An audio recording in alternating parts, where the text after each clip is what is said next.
Hello बच्चों, आज मैं आपको क्लास 10th जिसका सब्जेक्ट है हमारे पास मैथमेटिक्स, इसकी वर्कशीट नंबर 56 समझाऊंगी, जिसकी डेट है हमारे पास 16 नवंबर 2020। आज की वर्कशीट का टॉपिक है हमारे पास सरफेस एरिया एंड वॉल्यूम। ये आपके एनसीईआरटी का चैप्टर नंबर 13 है, मेंसुरेशन जिसको हम बोलते हैं। ठीक है, तो आज उसका इंट्रोडक्शन हमारे पास आया है। तो देखो यहाँ पर ना एक छोटी सी कन्वर्सेशन दे रखी है। ठीक है, क्या है चलो पढ़ लेते हैं हम पहले कन्वर्सेशन। कह रहा है I need to wrap a gift for Suvidha's birthday. How do I know how much paper I needed to wrap the gift. देखो, ये जो गर्ल है ना, ये इस बॉय से ये पूछती है कि ना इसको एक गिफ्ट पैक करना है। ठीक है, इसकी किसी फ्रेंड का बर्थडे है, तो उसको ये नहीं पता चल रहा कि वो गिफ्ट पेपर जो आएगा वो कितना लेना चाहिए इसको। फिर इसने बोला ये तो बहुत ही आसान है, हमें क्या करना है, उसका जो पेपर है ना, पेपर जितना चाहिएगा, कितना जितना सरफेस एरिया है उस गिफ्ट बॉक्स का।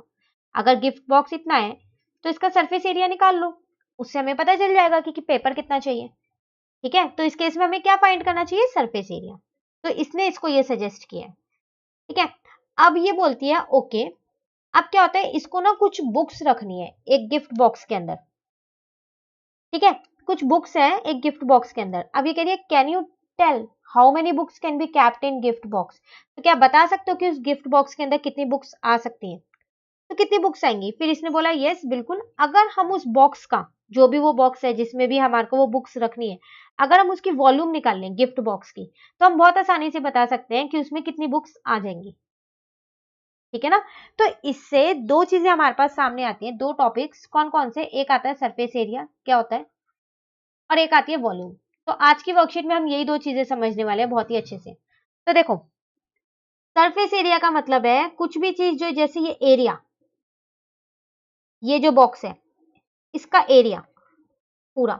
वॉल्यूम का मतलब होता है उसके अंदर कितना स्पेस है, एक तरीके से मैं बोलूं कैपेसिटी, उसकी कितनी कैपेसिटी है, कितना स्पेस उसने ऑक्यूपाइड कर रखा है, वो होता है मेरे पास वॉल्यूम। अगर आप अपनी एक ज्योमेट्री बॉक्स लो, सबके पास होती है ज्योमेट्री बॉक्स, तो ज्यादातर हम लोग क्या करते हैं, ज्योमेट्री बॉक्स क्या देख के लेते हैं कि वो कितना स्पेस, उसमें मेरी 4 पेंसिल, 2 इरेजर, एक शार्पनर, स्टेपलर, सीजर, टेप, ये सारी चीजें आ जाएंगी या नहीं।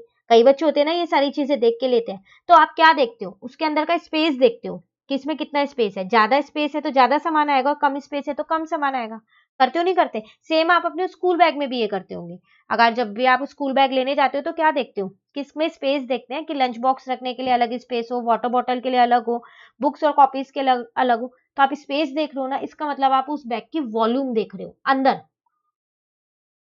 ठीक है, तो आप उसकी वॉल्यूम देख रहे हो। अब वापसी आते हैं हम अपने सरफेस एरिया के पास। तो सरफेस एरिया, अगर आप ज्योमेट्री बॉक्स का कोई कवर देखो, कि हम अपनी ज्योमेट्री बॉक्स को कवर करके रखते हैं ताकि वो गंदी ना हो जाए, तो कवर के लिए आप क्या देखोगे, आपको अंदर के स्पेस से कोई मतलब है, क्या आप अंदर कवर लगाने वाले हो, बिल्कुल नहीं। नहीं ना, आप ज्योमेट्री बॉक्स के बाहर कवर लगाने वाले हो ना। तो जब आप बाहर की चीजें देख रहे हो तो इसका मतलब आप उसका सरफेस एरिया की बात कर रहे हो। ठीक है, तो अब आपको दोनों क्लियर हो गए, वॉल्यूम क्या होता है, सरफेस एरिया क्या होता है। वॉल्यूम मतलब स्पेस ऑक्यूपाइड, वो जो भी ऑब्जेक्ट है जिस भी शेप का हो, क्यूब, क्यूबॉइड, जिस भी शेप का हो, कितना स्पेस ले रहा है, कितनी क्वांटिटी उसके अंदर आ सकती है, कितना सामान मैं उसके अंदर रख सकती हूँ, उसको हम बोलते हैं वॉल्यूम। ठीक है, या फिर आप उसे कैपेसिटी भी बोल सकते हो। ठीक है, चलिए, अब वही चीज यहाँ पर आपको डिफरेंस बता रखा है, सरफेस एरिया एंड वॉल्यूम होता क्या है। कह रहा है it is defined as the area of the surface of an object और shape. It can be find out in two ways. दो तरीके से कर सकते हैं, टोटल सरफेस एरिया और लेटरल और कर्व्ड सरफेस एरिया। ठीक है, अब ये टोटल सरफेस एरिया और लेटरल, या फिर दूसरा नाम उसका कर्व्ड सरफेस एरिया, ये क्या होता है। देखो, टोटल सरफेस एरिया का मतलब होता है जो भी आपके पास वो ऑब्जेक्ट है उसका पूरा एरिया, पूरा कंप्लीटली। मतलब अगर आप अपनी ज्योमेट्री बॉक्स देखो तो आपको पता है ना, वो 3D शेप है, 2D शेप नहीं है वो, उसकी हाइट होती है ज्योमेट्री बॉक्स की, 3D शेप है। तो जब आप पूरी ज्योमेट्री बॉक्स के लिए कवर लो तो वो होगा आपका टोटल सरफेस एरिया। लेकिन अगर आप सिर्फ ज्योमेट्री बॉक्स के जो टॉप है, ठीक है, और जो नीचे का बॉटम है उसके लो, साइडों के लिए ना लो, तो इसका मतलब आप क्या यूज करो, उसका लेटरल सरफेस एरिया या फिर कर्व्ड सरफेस एरिया। ठीक है, कुछ एरिया जब आप यूज करते हो उस ऑब्जेक्ट का पूरा एरिया नहीं लेते तो वो होता है लेटरल या कर्व, और जब आप पूरे एरिया की बात करते हो तो वो होता है टोटल सरफेस एरिया। ठीक है ना, चलिए, टोटल सरफेस एरिया है area of all the surfaces, lateral और कर्व्ड सरफेस एरिया है area of sum of the surface of the object और शेप। कुछ एरिया, कुछ छोड़ दो और कुछ ले लो, तो वो होता है लेटरल और कर्व्ड सरफेस एरिया। ठीक है, कह रहा है it is a 2 dimensional measurement and can be measured as square. आपको तो ये पता ही होगा, जब भी हम एरिया निकालते हैं तो कैसे यूनिट कौन सी लगाते हैं? स्क्वायर यूनिट लगाते हैं। लगाते हैं नहीं लगाते? मीटर स्क्वायर, सेंटीमीटर स्क्वायर, ये सारी चीजें लगाते हैं। मिलीमीटर स्क्वायर, जो भी यूनिट दी हुई है उसको स्क्वायर लगाते हैं उसके ऊपर, ठीक है। जबकि आप वॉल्यूम में क्या करते हो? वॉल्यूम में हमेशा क्यूब लगाते हैं, क्योंकि वो 3 डायमेंशनल मेजरमेंट होती है। एल, बी और एच 3 डायमेंशनल, ठीक है, तो इसलिए हमेशा उसमें हम क्यूब लगाते हैं, ठीक है।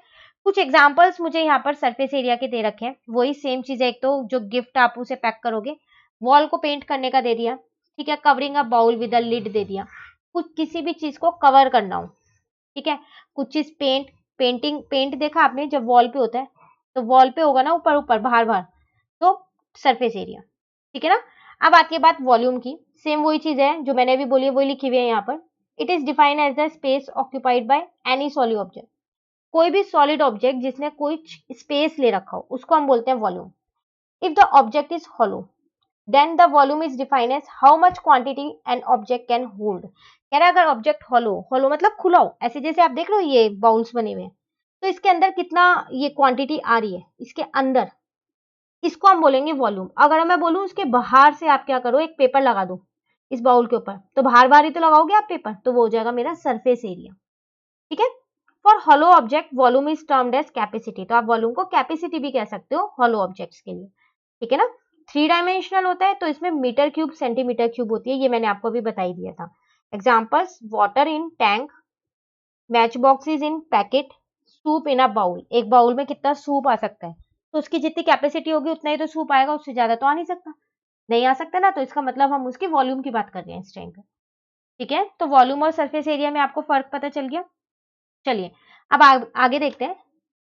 तो ना यहाँ पर आपको कुछ सॉलिड ऑब्जेक्ट्स दे रखे हैं, जैसा कि क्यूबॉइड आपको दे रखा है, यहाँ पर क्यूब है आपके पास, राइट सर्कुलर सिलेंडर है, कोन हो गया, स्फीयर हो गया, हेमिस्फीयर हो गया। ये सारी चीजें आपको पता है पहले से ही कि क्यूबॉइड क्या होता है, क्यूब क्या होता है, सिलेंडर, कोन, स्फीयर और हेमिस्फीयर, पता है ना। क्यूबॉइड आपको पता है कि इन दो चीजों से मिलकर बनता है रेक्टेंगल। दो रेक्टेंगल को मिला लो, क्यूबॉइड बन जाएगा। ये तो अब आप सबको बनाना आता ही होगा, जिसको नहीं आता कोई बात नहीं, आप एक बार यहाँ सीख लो कि क्यूबॉइड बनता कैसे है। एक रेक्टेंगल मैंने ये लिया है और एक रेक्टेंगल मैंने यहाँ पर ये लिया है, बस कुछ नहीं करना, आप इनको ज्वाइन कर दो। स्केल और पेंसिल से प्रॉपरली बनाओगे तो और अच्छा बन जाएगा ये क्यूबॉइड, ठीक है। तो ये आपका क्यूबॉइड बन गया।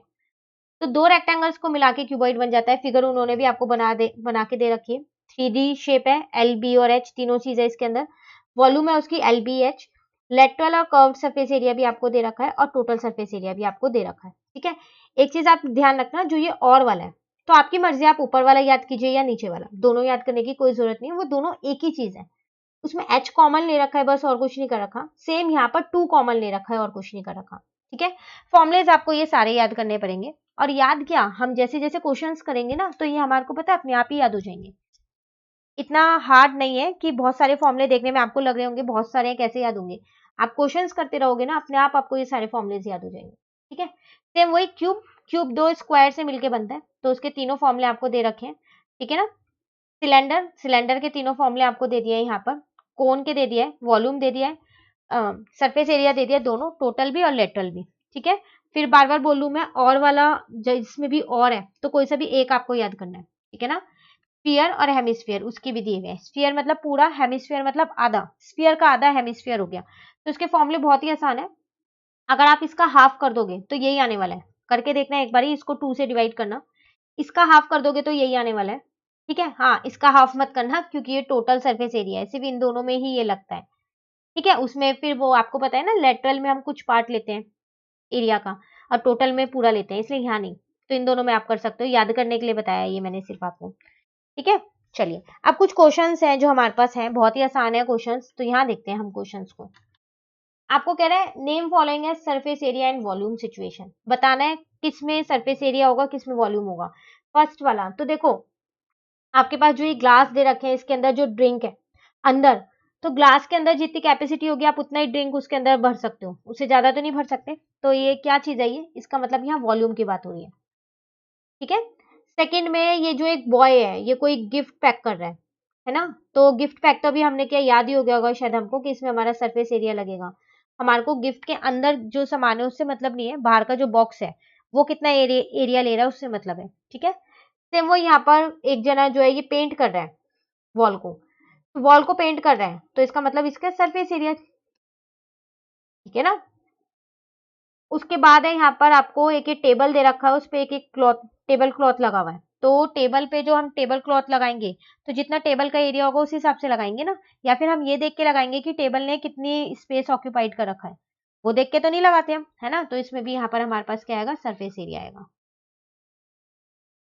नेक्स्ट है ये आपको जो है एक वैन दे रखी है, ठीक है। इसमें आप कुछ सामान इसमें लोड हो रहा है, तो इसमें जितना स्पेस होगा यहाँ पर उतना ही सामान, आप ये बॉक्सेस उतने ही रख पाओगे, उससे ज्यादा तो नहीं रख सकते। तो इसका जितना स्पेस होगा वही होगा ना, तो स्पेस मतलब कैपेसिटी होगा एक तरीके से, तो इसका मतलब यहाँ पर वॉल्यूम की बात हो रही है, ठीक है।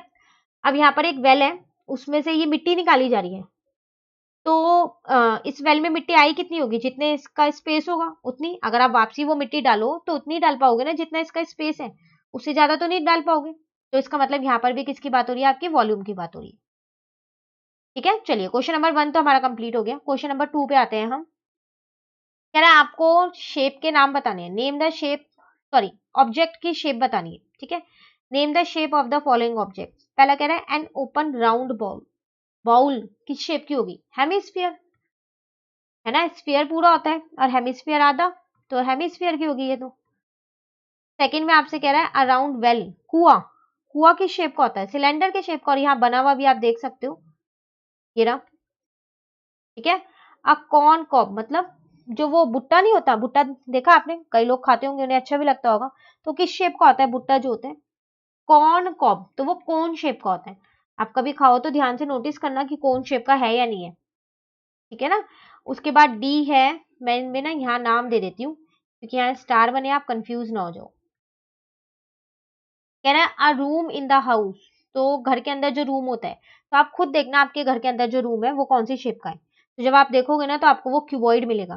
क्यों, क्योंकि उसकी जो लेंथ और ब्रेथ होती है वो अलग अलग होती है, मेजरमेंट्स उनकी अलग होती है, सेम नहीं होती। अगर सेम होती तो मैं क्यूब कह सकती थी, बट सेम नहीं होती है तो वो क्यूबॉइड शेप का होता है, ठीक है। लास्ट द मून, मून कौन सी शेप का होता है, स्फीयर शेप का, ठीक है ना। तो क्वेश्चन नंबर 2 आपका हो गया। लास्ट क्वेश्चन है 3 जिसमें हमारे को फिल इन द ब्लैंक्स है। 3 ही दे रखे हैं और तीनों ही बहुत आसान है। फर्स्ट में आपसे कह रहा है the shape of the face of the cube. अगर आप क्यूब का फेस का जो शेप होती है वो कौन से उसकी होती है, तो देखो क्यूब, आपके घर में डाइज है, अगर आपके घर में डाइज होना तो आप जरूर देखना, वो क्यूब का ही एग्जांपल होता है डाइज, जो लूडो में यूज होता है, तो उसका एक फेस देखना। तो जैसे अगर मैं यहाँ पर एक क्यूब ये बना दूं, ठीक है, तो जो ये वाला फेस है आप इसको देखना जरूर, मैंने इस रफ फिगर बनाई है ये ऐसी, ये, तो आप ये देखना कौन सी शेप का होता है। इसकी ना सारी साइड्स इक्वल होती हैं, तो इसका मतलब कौन सी शेप का, ये स्क्वायर शेप का है, ठीक है। A dash when folded become a cylinder, कह रहा है एक ऐसी चीज जिसको हम फोल्ड कर देना तो वो सिलेंडर बन जाता है। तो अगर आप एक पेपर कट करो ना, अपनी कॉपी में से एक पेपर कट करना, ठीक है, रेक्टेंगल, थोड़ा बड़ा रेक्टेंगल शेप का ऐसे कट करना है, ऐसा पेपर, और उसको रोल करके देखना एक बारी, क्या सिलेंडर बन रहा है, बिल्कुल बन जाएगा। आप करके जरूर देखना, ये बनेगा ही बनेगा, ठीक है। तो इसका मतलब होता है रेक्टेंगल, जब आप किसी एक रेक्टेंगल को फोल्ड करते हो ना तो वो सिलेंडर बन जाता है, ठीक है ना। Last the base of a right circular cone is dash in shape, कह रहा है एक राइट सर्कुलर कोन है, ऐसा सही होता है ना कोन, आइसक्रीम कोन आप कह सकते हो, आपने देखा होगा आइसक्रीम कोन तो आप सबने, ये होता है ना। तो कह रहा है जो इसका ये बेस है ये कौन सी शेप का होता है, सर्कुलर, मतलब सर्कल, या फिर आप इसे सर्कुलर भी लिख सकते हो, सर्कुलर इन शेप, ठीक है। तो सर्कल या सर्कुलर शेप का होता है, ठीक है ना। तो इसी के साथ हमारी ये वर्कशीट कंप्लीट हो गई है, वर्कशीट नंबर 56। अब वर्कशीट नंबर 57 जो है वो हम अपनी नेक्स्ट वीडियो में करेंगे। तो अगर आपको ये वीडियो अच्छी लगी तो आप इसे लाइक जरूर कीजिएगा और मेरे चैनल को सब्सक्राइब कीजिएगा। Thank you.